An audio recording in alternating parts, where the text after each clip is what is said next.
Hello dear students, welcome to Microtech channel. तो आज के वीडियो में हम यहाँ पर डिस्कशन करेंगे about the diode current equation. Diode में जो करंट फ्लो होती है उसका एक मैथमेटिकल इक्वेशन होता है, उसी इक्वेशन को हम बोलते हैं डायोड करंट इक्वेशन, जो यहाँ पर लिखा हुआ है। इसमें है I D equal to I S e to the power b d upon eta B t minus 1। यहाँ पर इक्वेशन नंबर 1 हमने माना है। आई डी इसमें क्या है, डायोड करंट है। आई एस क्या है, सैचुरेशन करंट जो होती है डायोड जब रिवर्स बायस में होता है उसमें जो सैचुरेशन करंट फ्लो होती है उसी को बोलते हैं रिवर्स सैचुरेशन करंट। ये आई एस की वैल्यू रूम टेम्परेचर पर मेजर की जाती है। रूम टेम्परेचर होता है 27 डिग्री सेल्सियस। बीडी जो यहाँ पर आ रहा है, बीडी मीन्स है डायोड को जो एक्सटर्नल वोल्टेज प्रोवाइड कराया गया है, जब उसको फॉरवर्ड बायस में रिवर्स बायस में जोड़ा गया, जो डायोड को सप्लाई दी गई, जो डायोड को एक्सटर्नल वोल्टेज प्रोवाइड कराया गया वो वोल्टेज कहलाता है बीडी, जो डायोड को मिलता है। नीटा यहाँ पर आ रहा है, नीटा क्या होता है, नीटा को ईटा भी बोलते हैं, कुछ लोग नीटा बोलते हैं। तो ये ईटा बोलो चाहे इसको इमिशन कॉफिशेंट एक कांस्टेंट होता है। ये क्या होता है, कांस्टेंट वैल्यू होती है, इसको बोलते हैं इमिशन कॉफिशेंट। इसकी वैल्यू डिपेंड करती है कि जो डायोड बना हुआ है दो मटेरियल से बन सकता है, या तो सिलिकॉन से या जर्मेनियम से। यदि सिलिकॉन से बना है तो नीटा की वैल्यू अलग होगी, और जर्मेनियम से बना है डायोड तो उसकी वैल्यू अलग होगी। यदि जर्मेनियम से बना है डायोड तो नीटा की वैल्यू 1 होती है, और यदि सिलिकॉन से बना है तो नीटा इक्वल टू 2 होती है। क्लियर है? तो जब सिलिकॉन का बना है और जर्मेनियम का तो 1 और 2 वैल्यू होती है, ये पता होना चाहिए। यहाँ पर एक टर्म और आ रहा है बीटी क्या होता है, बी का मतलब वोल्टेज, टी का मतलब thermal. BT means thermal voltage. Thermal voltage को ही हम बोलते हैं voltage equivalent of temperature. Voltage equivalent of temperature means क्या होगा, जो वोल्टेज जो आपको डायोड को जो वोल्टेज है वो उस टेम्परेचर पर डिपेंडेंट होता है। टेम्परेचर कितना है उस डायोड का, उसी के अकॉर्डिंग उसका वोल्टेज डिपेंड करते हैं। इसको बोलते हैं वोल्टेज इक्विवेलेंट ऑफ टेम्परेचर बोलते हैं। क्लियर है? तो ये बीटी की वैल्यू जो है, बीटी इक्वल टू कितना होता है, टी अपॉन क्यू अपॉन के। ध्यान रखिए, बीटी इक्वल टू अगेन हो जाता है इसी फॉर्मूला में, BT equal to T upon q upon k हो जाता है। यहाँ पर टी क्या है, क्यू क्या है और के क्या है, तो हमने यहाँ पर लिखा T equal to temperature of diode junction in degree Kelvin. जो डायोड के जंक्शन पर जो टेम्परेचर है तो वो टेम्परेचर कहलाता टी। और क्यू क्या होता है, इलेक्ट्रॉन पर जो चार्ज होता है 1.6 इंटू 10⁻⁻⁹ कूलम में चार्ज होता है। यहाँ पर माइनस नहीं लिया गया है क्योंकि चार्ज है, यहाँ पर प्लस माइनस से मतलब नहीं है, यहाँ पर टोटल चार्ज से मतलब है। के इक्वल टू क्या होता है, ये बोल्ट्जमैन कांस्टेंट होता है। इसकी वैल्यू होती है 1.38 इंटू 10⁻23 जूल पर केल्विन। ये जो है इसकी वैल्यू होती है के की वैल्यू बोल्ट्जमैन कांस्टेंट कहलाती है। इसकी वैल्यू इतनी फिक्स है, कांस्टेंट है, और इलेक्ट्रॉन पर चार्ज होता है। वैसे तो -1.6 इंटू 10⁻⁹ कूलम होता है, लेकिन यहाँ पर माइनस नहीं लिया हमने, सिर्फ जो है इसकी वैल्यू ली है कितनी है, उस पर चार्ज कितना है। अब यहाँ पर आ रहा था BT equal to q upon T upon q upon k, तो हमने क्यू अपॉन के को यहाँ पर फिर से निकाला है। क्यू की वैल्यू अभी निकाली थी 1.6 इंटू 10⁻⁻⁹।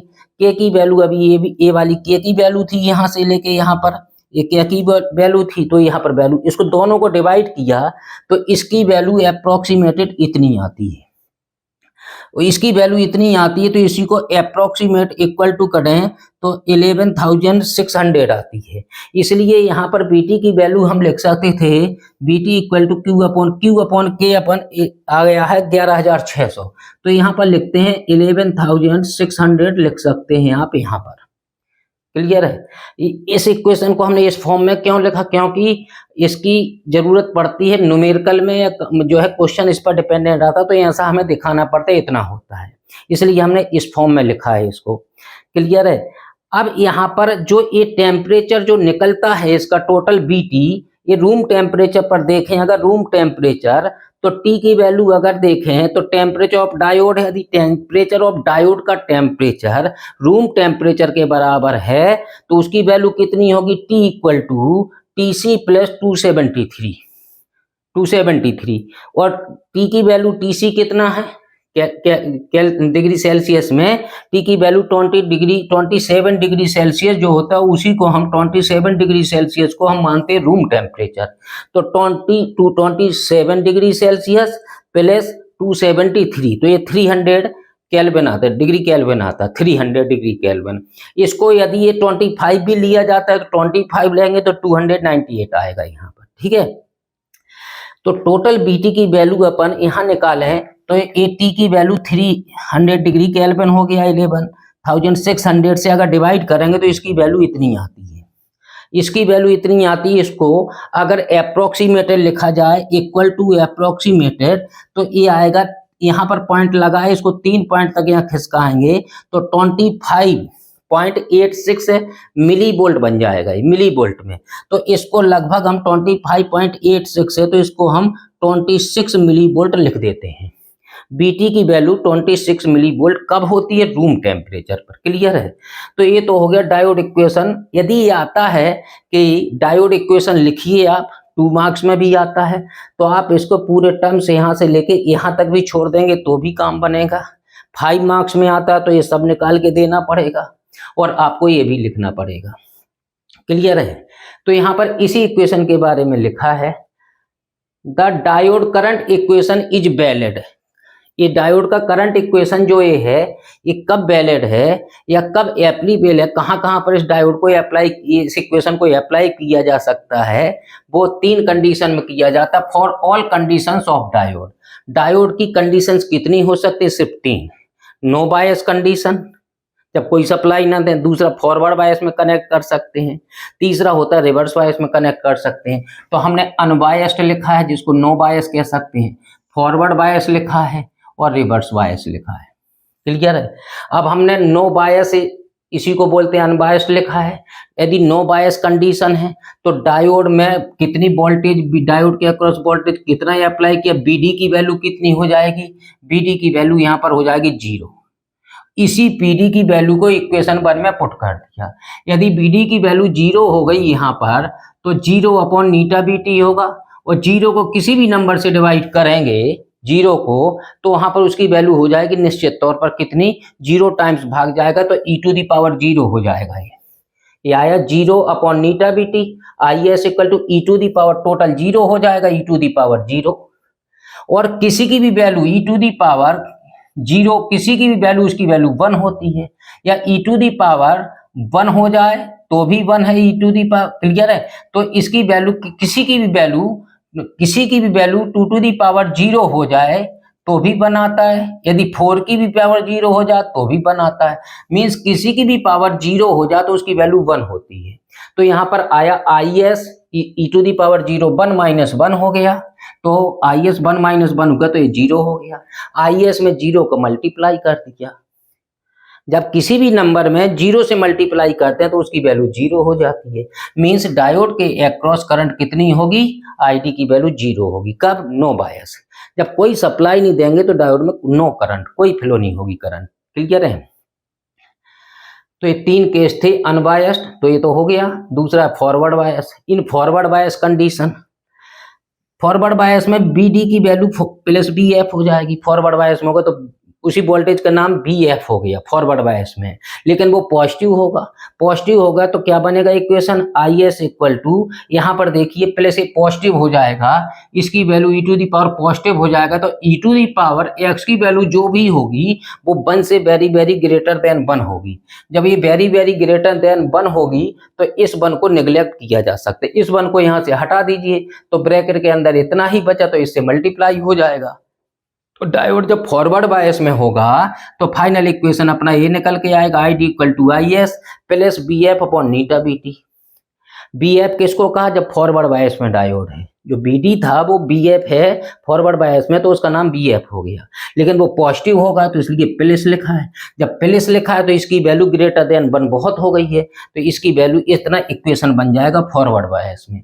तो ये e⁻x के फॉर्म में है पूरा टर्म्स, क्योंकि इससे कोई भी टर्म ना डिवाइड हो रहा है ना ऐड हो रहा है, इसलिए इसको कहेंगे diode current is in the exponential form.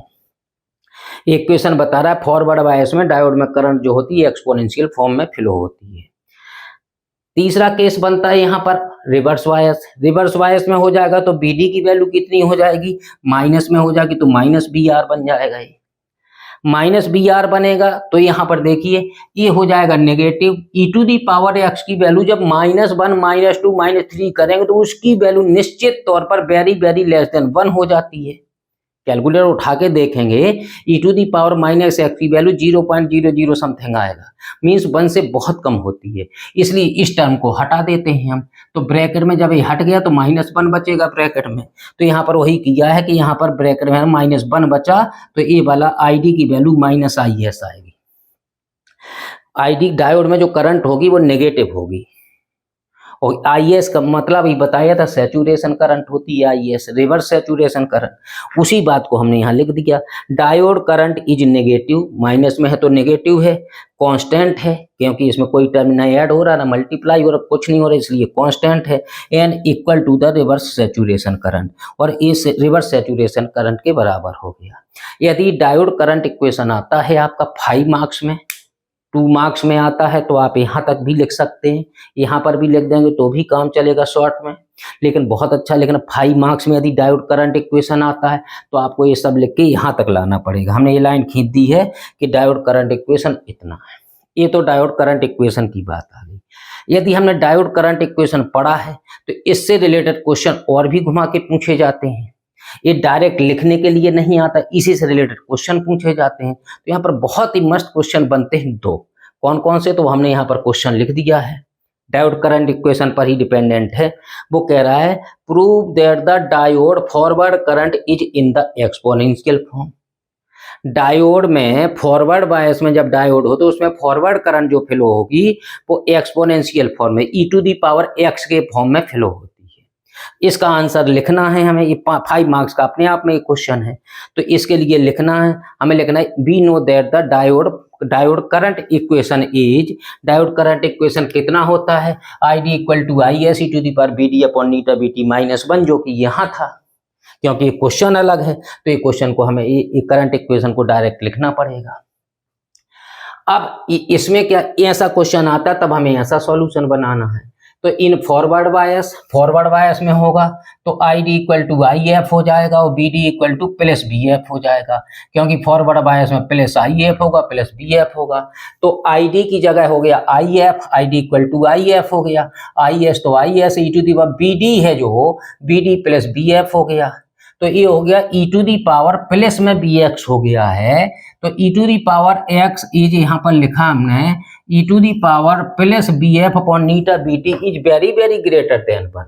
तो इसकी वैल्यू इससे बहुत ज्यादा है, इस 1 को निगलेक्ट किया जा सकता है, ये निगलेक्टेबल हो गया, इसको हटाया जा सकता है, तो -1 हट गया यहाँ से, तो ब्रैकेट में इतना ही बचा। तो IF की वैल्यू बचेगी IS e⁻BF+BF/ηBT, और ये जो है e⁻x के फॉर्म में आ गया जैसा ये था। इसमें प्रूफ नहीं किया था हमने, यहाँ पर प्रूफ कर दिया, इतनी सी वैल्यू रख के तो ये हो गया।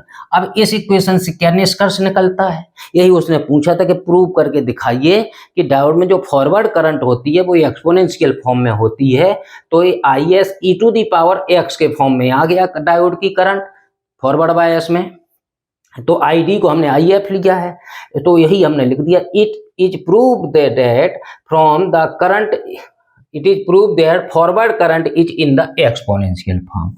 डायोड फॉरवर्ड करंट कैसी है, एक्सपोनेंशियल फॉर्म में है। इसका मतलब हमें इसको अभी करैक्टरिस्टिक में खींच के दिखाना चाहिए। तो हमने फॉरवर्ड करैक्टरिस्टिक फर्स्ट क्वाड्रेंट में जाता BF IF के बीच में, तो यहाँ पर यदि करंट की वैल्यू होगी, जब नो बायस है और करंट की वैल्यू धीरे धीरे बढ़ती है तो ऐसे जाती है, ऐसे जाती है, और जब यहाँ पर डायोड ऑन हो जाता है तो डायोड में करंट इस तरह से चलती है, और ये डायोड में करंट जो है e⁻x के फॉर्म में जा रही है, इसलिए diode forward current exponential form में है।